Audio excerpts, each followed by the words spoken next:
Well, whether you're carb loading or just meeting a friend for lunch, nothing is better than Italian food. And on our latest edition of Made in Kern County, we take you inside the business that spans many generations. Well, if you're new to Bakersfield or if you've grown up here your entire life, you know two things. Lunch and Luigi's go together. There's a lot of people waiting out here today because it's a popular place. Been around in Bakersfield for more than 100 years. And we're going to get the behind-the-scenes look at all that goes into Luigi's. Let's go inside. Hey, Gino. What's happening, Tim? Thanks for having us inside. How are you doing? Appreciate it. Thanks for being here. You know, this restaurant is so special to a lot of people who live in Bakersfield. Tell me a little bit about the success you guys have had and what you think has really stuck with people in this community. I think it started 105 years ago, so I know my great-grandparents were hard workers. I know obviously I knew my grandfather for a long time, and he was always down here.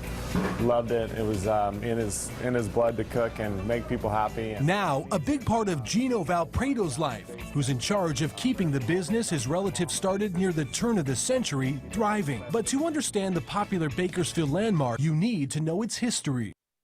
Back in 1906, Joe and Amelia Lamucci, who immigrated from Lucca, Italy, started the small delicatessen in Old Town Kern, later passing it on to their son Louis, or Luigi as he was called, Luigi then passing his nickname on to the business. When Luigi passed away in 1989, a new generation of Italian heritage began with the Valprados. This deli actual area is the original part. Gino took me on a tour of the restaurant, beginning in the deli, which boasts some of the best meats and cheeses you can find anywhere. But what they're best known for, I mean, our meat sauce is probably our most famous thing about the entire business. We sell more than that and serve more of that than anything in the restaurant. Still following the century-old recipe, producing anywhere from 20 to 40 gallons a day. Lots of great Italian wines. Also popular, Luigi's wine selection. To celebrate their 100th anniversary in 2010, Luigi's created their own wine blend from Napa Valley. The original vintage was an 07, so now we're on to, I think this is the 12. So we've done a few things, different wines in between. But the most interesting part of the deli is what lies beneath. I don't know if we want to go down here, but that's fine. So. Gino taking us to the basement where his great-grandfather would cure salami and make wine. This is where it all used to happen. This was an actual, when they say an ice box, this is where they get the ice. During the 1920s, though, he made other products that were less than legal at the time.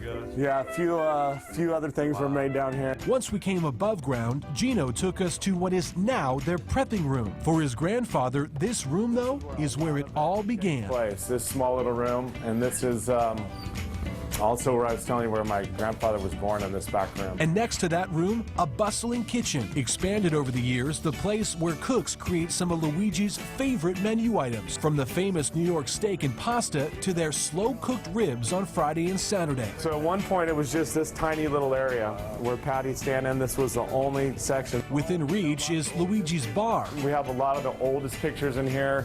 Pictures from, I think, 1912. Added in the 1940s. The walls covered with black and white photos. Gino's grandfather, an avid sports collector, those pictures spill into the next room. So this is where everybody usually comes in, checks in here. And there's more pictures in the main dining room, added a few decades later in the 70s. And there's now the patio, perhaps the most popular place to enjoy a Luigi's meal, the outside bar added 5 years ago. I think my dad came up with a great idea. Let's move the bathrooms, because the things that we always hear we need to fix were more space at the bar, more space in the restrooms, and parking. So we fixed 2 out of 3. Parking's still the issue. We'll work on that someday. Parking may be difficult for customers, but it doesn't stop them from getting here. Just 30 minutes after our interview with Gina, it's full of customers. Mind if I join you here? Oh. Like Jan Hensley. I think I picked the right table. You guys have a full bottle of red wine Who here. made a special trip from Pismo to enjoy what Luigi's has to offer. Yeah, I had my birthday celebration here 2 weeks ago, and I'm back from Pismo again. Nice. And then there's Ken Shanley, who's celebrating his 74th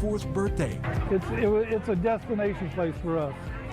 We've always come here. And no matter who you talk to, You always see people that you know. you get a similar response. There's just no place like Luigi's in town. Have to go to Luigi's. It's one of our favorites. A restaurant standing the test of time, made right here in Kern County. Luigi's made in Kern County.